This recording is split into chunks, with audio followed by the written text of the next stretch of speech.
Some farmers are early adopters of information, and those people tend to be information junkies. They go out there, absorb all the information and try and apply it on farm, and often they actually don't need your help. But then there's a large number of people who don't know what they don't know, and by this I mean is that they don't have the sufficient information to recognize that they can be doing a lot better.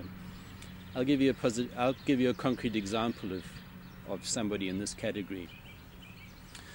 We were talking about goals in a progression group one day that I was running, and most of the people in this progression group, who happened to be younger share milkers, both lower order as well as 50-50 share milkers, and most of them expressed the desire to eventually own their own farm.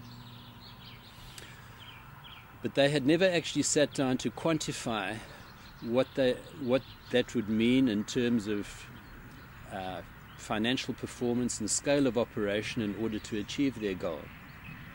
So we went through an exercise where we assumed that one share milker had a share milking job of 250 odd cows, the next one had a share milking job of 450 odd cows, and the third one had a share milking job of the 800 to 1,000 cow mark.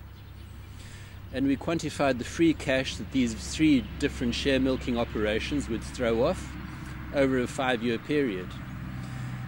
And then we arrived at a figure in terms of their total equity they would have at the end of the 5 years in the three different scenarios.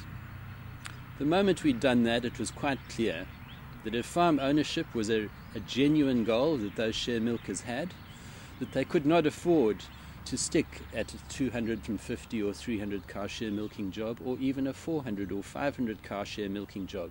They would never achieve the goal of farm ownership.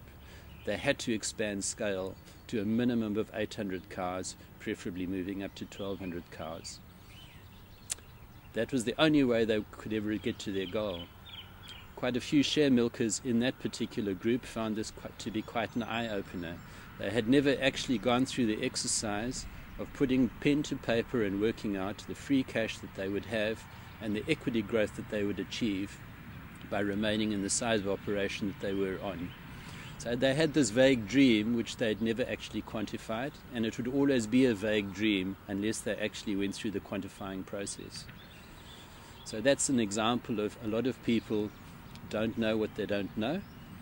Your job as a consultant is to draw these people into this informational highway, so to speak, to allow them to actually crystallize their thoughts and be able to achieve their goals that they actually have at the back of their mind, but which would always just remain a dream unless they went through this process. That's one of your functions as a consultant, to try and get people to recognize the goals.